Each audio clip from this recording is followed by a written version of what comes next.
All right, welcome to episode 1 of the Surviving Second Gen podcast. I'm so excited. I'm your host, Jennifer Ippolit, licensed mental health counselor, ready to get into this conversation. I'm just excited this is happening. This is something that I have been working on in my mind, just not actually putting it out there. I mean, conversations definitely have sparked this idea and wanting to really put it into podcast form. But I'm just really happy to actually be putting it into podcast form today and for times to come, because this is just episode 1. So I'm just really, really excited that this is happening and I'm in this space. So I just want to thank you wherever you are that you're listening to this. Thank you so much for just tuning in to this very first episode, because there's more episodes to come. There's so much to discuss and unpack, and this is the space that we're going to do it in. We're going to do it together. So yeah, thank you for tuning in. But I want to get right into it. Let's get into the first episode. So in today's episode, I want to talk about really defining what it means to be a second generation immigrant. So there's so many different variations of what this title or what this word means. And I want to be clear about it because this is what the premise of the show is about, right? So I want to make sure that the definition that we use is consistent throughout this episode and the episodes to come. So that's first. I want to define what it means for me and what it means in the cultures that I am navigating and that a lot of second generation immigrants are navigating. So what that definition means for the American culture and what it also means for the culture that you are ethnically from. So that's what I want to define. And then also in this episode, I really want to talk about what that means for you, right? So what do you do with these definitions that you are receiving, this messaging that you are receiving about being a second generation American, and what you can do with it? So that's what we're going to dive into in this episode. So first, I want to define what second generation immigrant means for me. So how we're using it in this podcast. So for me, a second generation immigrant is a person that was born in the States, so born in the US, and their parents or one of their parents was born outside of the United States. So they are foreign born. So that's my definition of second generation immigrant that I use. But it's interesting, in my research, I've seen some other variations of that. First generation American is also a title or definition that I use to describe myself as well, being that I am the first in my family to be a U.S. citizen, right? Born on U.S. soil versus my parents, who both of them were born in Haiti, right? So they're first generation immigrants, and me being their child makes me a second generation immigrant, and me being the first to be born in America makes me a first generation American. Simple, right?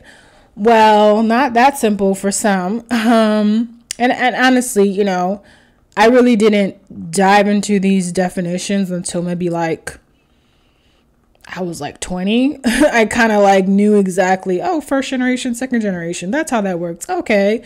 That's when I really settled in it. So no shade for those who don't know exactly how that setup is. But I've seen also in doing some research that some people kind of switch up the definitions. And I think that's as of, more recently, where they call the parents who were born in another country first generation American, and then the child of those parents are second generation Americans. And I think that's interesting. also confusing because I don't know, like, I think it's pretty straightforward, being that I was the first to be a U.S. citizen, that I am the first generation American, right? Like, I think being a U.S. citizen is different than being a naturalized citizen. Like, when you are an immigrant, you have the opportunity, to go through this long process of being a naturalized citizen. And I think saying that person is a first generation American, it does a couple of things. I think it takes away the really difficult, tedious process of being a naturalized citizen. And I think for some, there's a lot of, what's the word I'm looking for? The trouble that you go through to do that just so you can be legal. I don't know that the person, I don't know, everybody's different, right? I don't know that the first generation American is specifically the title that one may be looking for. I don't know. But also with the child of an immigrant, I think it takes away from what naturally is, right? Like, I can't change the fact that I was born on U.S. soil. Like, I am the first person that was born on this soil in my lineage, right? So I think that naturally that just stands to me as what is, that is what it is. So yeah, I think that's a little bit confusing to do it that way. So hence why I like to stick to the definition that I mentioned earlier of being a second generation immigrant when one or two of your parents are of foreign descent. So yeah, but I've also seen a variation recently that is super new to me, not something that I hear in conversation, is 1.5 or 1.5 generation immigrant. So basically that's someone who was born in another country but came here in their early teens. So that's a little bit different, and that would describe individuals like my siblings, for example, because they were born in Haiti and came here in their early teens.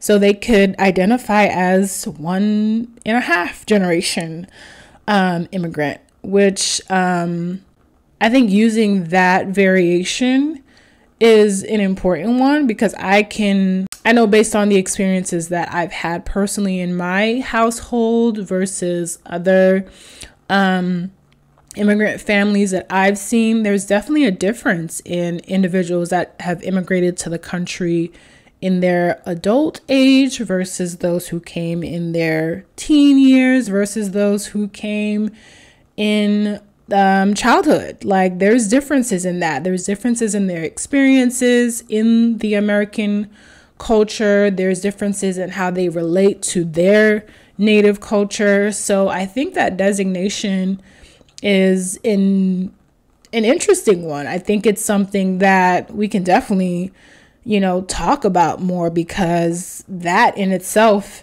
changes, what experiences are for different individuals who consider themselves immigrants. So yeah, that's another variation. So I think all these variations definitely can help guide, how this person has dealt with the second generation immigrant, how that person has dealt with the second generation immigrant experience. I mean, even when you think about children of immigrants who have two foreign-born parent versus one foreign-born parent, right? So, me, for example, both of my parents are from Haiti, but there are some people who one of their parents was born in another country, and one of their parents is American. So their experience is going to look different than mine. because there's some, I guess, headway they have in knowing the American experience, or being used to that culture, or being a part of their household, that I and other people may not get, right? That's not always the case, but that could very well be the case for some individuals. And then, even going another layer into this, which this is a different conversation, but, whether or not that parent that's foreign born is the mom or the dad also has a level of importance, because usually a lot of time the mom's culture really dominates how the household is run, right? So if it's the mom that is a foreigner versus the dad, that experience may look very well like a person who has both parents from a foreign background, So the nuances of it are interesting to me. And then when you think about also individuals who have two foreign-born parents, but each parent is from a different country, like so many cultures and things to navigate there, right? I think about like cultures who are more dominant. I don't know if that's the word to use, but just cultures that have a lot of richness. Yeah, maybe richness is a better word to describe it. Like very rich in their traditions and ideas and beliefs and customs. When those kind of cultures come together, like the Haitian culture, for example, is a very rich culture. There's so many, beliefs and customs and traditions that are a part of the culture that makes it just a very strong culture. And when you combine that, for example, I don't know, with like the Nigerian culture, that's another very rich culture, right? And imagine having those two rich cultures in a household, right? And this child of immigrants is having to navigate those two cultures as well as the American culture. Like, wow, what a combination of things to work through as an individual, identities to traverse as an individual. So those are the things that, I think about when I think about second generation immigrant experiences, the variations that come from that, and how it can look different for each of these variations. And then when I think about like an individual who has two foreign-born parents, I think about language. Like, if both of those cultures have different languages, that's another layer of navigating the culture, because language is a big piece of a person's culture. So if they have to learn that language, use that language in the household or with family members, man, just being bilingual is enough, so having to navigate 3 or 4 maybe languages, because some countries have several languages that are part of their heritage. So yeah, and that brings me to my other point that I wanted to touch on in this episode is really, the culture or background that you're from, how they see you and define your second generation immigrant status, right? So like what they use to define that about you. And I think that language is one of them, like a big one. Because when I think about Haitian culture, man, growing up Haitian, if you did not know how to speak Creole and your relatives knew, they would be like, oh, comment va pas parler Creole, right? Or how come you don't know how to speak Creole?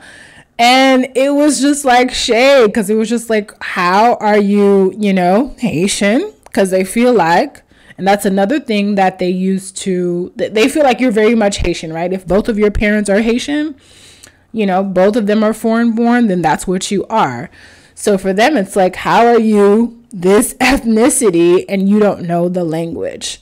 And I feel like that is true for a lot of other cultures too, where if that language piece is missing, there's almost a separation there. There's a way that they separate you from the culture because you don't have that. And I just want to say kudos to my parents and my siblings too, for really, that wasn't something that was an issue for me. Like, I'm fluent in Creole, and that's because, I grew up in a household where that's all we spoke. So when I was at home, my parents only spoke to me in Creole. It was when I, left the house that I turned on the English, but at home I only spoke to them in Creole. So, that just allowed me to, naturally build my fluency in that language. But for me, I really am appreciative of that, because I feel like that's what helped me connect to my parents in ways that some other people may not have been able to. And also other relatives that, for me, being able to speak that language spoke a lot to our ability to connect. So I'm really, really thankful for that. But I think language is definitely one big piece that people can use, the people of your native country, that they can use to really determine how Haitian or Jamaican or Guyanese you are if you don't know the language or the dialect. And there are other ways too. Sometimes if you haven't visited the country, right? If you are from a particular foreign country and you've never been, they kind of look at you sideways and say, well, how come you haven't been to this country? Like, what's going on? This is your country of origin, or this is where your parents are from. And honestly, with the language piece and the visiting the country piece, I don't think it's fair to blame the child, right? You can't blame the child for the experiences that the parents did not give them. But I see it happen a lot, like I've seen people, again, kind of put the child down for not being able to know these things or experience these things. And I don't think it's fair, because there are different reasons that go into that. There are some parents who literally didn't learn the language. The grandmother may be the person that holds the key to the language, right? The parents may not know the language, and they can't even pass it on if they wanted to. So, why put that on the child? I think there are things as an adult, and we could talk about that a little bit later in the episode, that you can do with those things. But as a child, there's really not much the child can control in terms of what they are able to experience, right? But I think that's something that, again, the ethnic background that you're from, the people from that country can sometimes use against you to make you feel like you're not X country enough. And I think that a lot of times they'll use that as a way to separate you and make you feel like, you're just American. That's why you don't know these things. You're just American. Like, basically using you being an American as an insult. And I think that's where the identity and mental health issues can kick in, because you are being told from one culture, you're not this enough, and then another culture, which could be the American culture, telling you, why are you like this? Like, why are you doing things this way? Not understanding how your household is and what you're being told and the messages that you're given in your household, right? Because I think about my household, for example, like, I was raised Haitian. And for some people that may be like, what do you mean? Like, I was raised in America, but I was raised Haitian. I was not raised with American values and ideas and beliefs. I was raised Haitian. Going back to the Creole piece, right? In my household, we spoke Creole. Food piece, which is a huge part of a lot of different cultures. My mom only cooked Haitian food. Like, that's what we ate. We didn't go out to eat. And, like at this moment in time, as I'm doing this podcast, I would love me a good plate of Haitian food. But growing up, I was just like, enough. Can we go out to eat? But that was just not an option. Like, we could not go out to eat. That was not a thing that we did outside of the financial piece, but just culturally, that's not something you do. Like, you cook fresh food very often. And that's what my mom did. She cooked only Haitian food, right? So when I say like I grew up Haitian, I grew up Haitian. So it's like being born in this country is something that I could not control, but having to navigate being Haitian in my household, right? But going outside into American society and having to navigate the ideals of an American society, that's where the cultural piece, that's where the identity crisis comes in, right? And when you think about all the identity phases that a child has to go through, when you add that cultural piece on top of it, man, that's a lot to navigate. And it really didn't hit me that it was I knew when it was happening, I felt the battle and I knew that it was difficult, but I didn't understand what I was going through. I was just like, I'm expected to do this at home, but then when I go outside, I'm expected to do that, or people question this or that. And it was just like, I don't know what I'm doing, but there's no blueprint. Right? Like, you're not given a blueprint on how to navigate these things, especially when you are the first generation doing it. If you are first generation American, you're trying to figure out, how do I be American?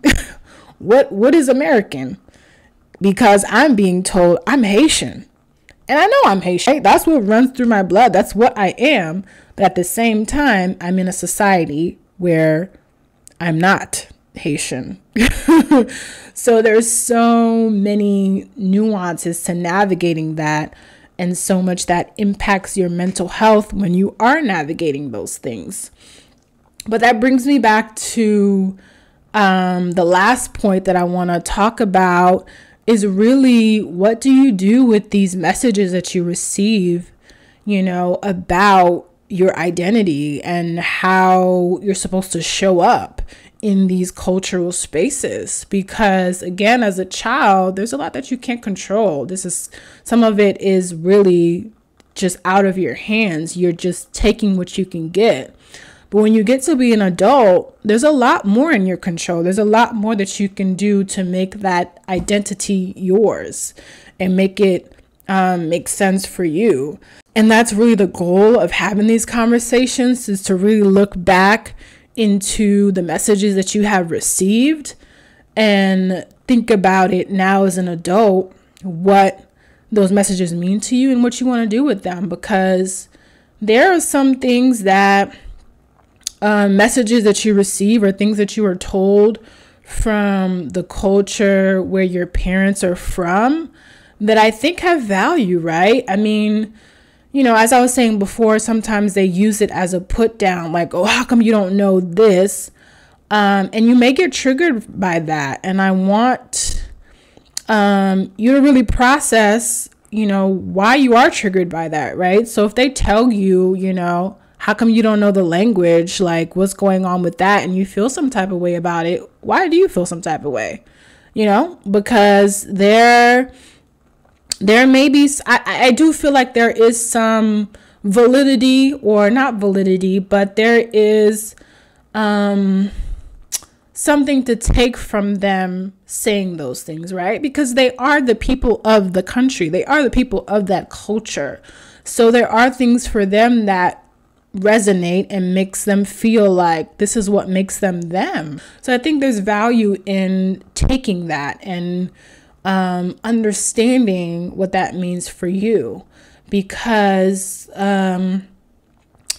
For example, like if you do have a parent who doesn't speak the language, but you have a grandmother who only speaks the language of your culture, there's so much power you have in learning the language to connect with your grandmother or relatives back home. I know for me specifically, that's another layer of learning the language. Like when I have visited Haiti, like my cousins are always like, oh my gosh, like you speak Creole so well. How did you do that? Like, how did you, learn it? And it's just like, I appreciate that because I feel good because I'm like, okay, like, yeah, like it feels good to hear that. But also it feels good to know that I can connect with them because I do have the language, right? Like I can go into that country and catch up with them, even though I haven't seen them for years, but we can connect because that language piece is there. So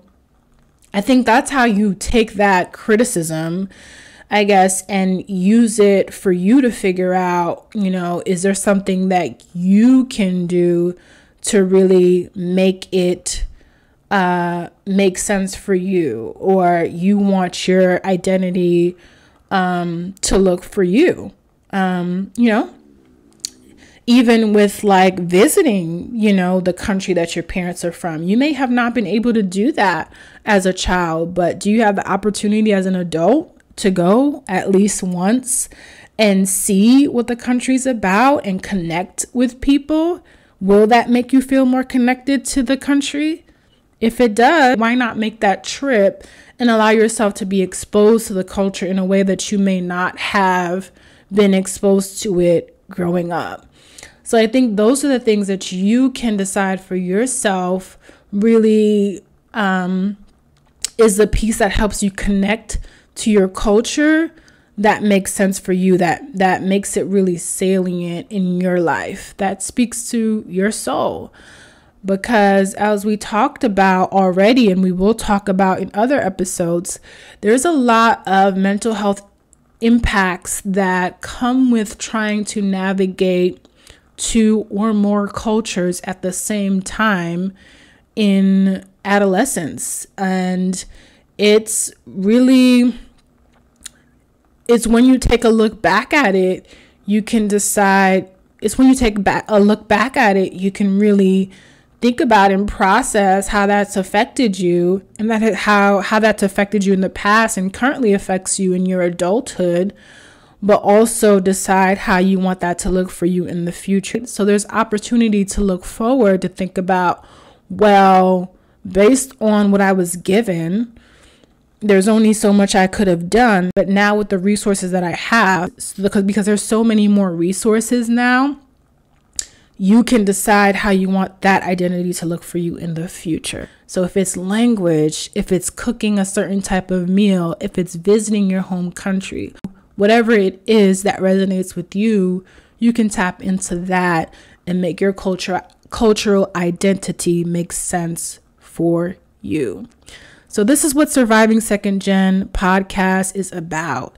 It's about understanding how culture and navigating the cultures of your family have impacted you, but how you can make new experiences for yourself that resonate with who you are today. Because there is that opportunity for growth in a way that really sits well with you, that really makes sense for you, not based on what other people are telling you or the messaging that you're receiving, but based on your personal idea of growth and how you want that to look to impact your mental health positively.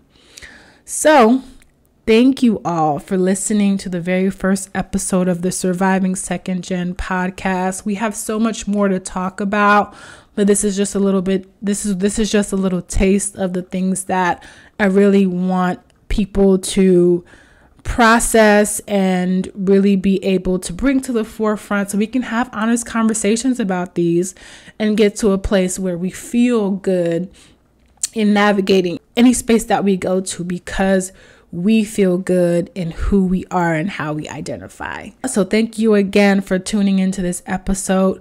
We will see you in the next one.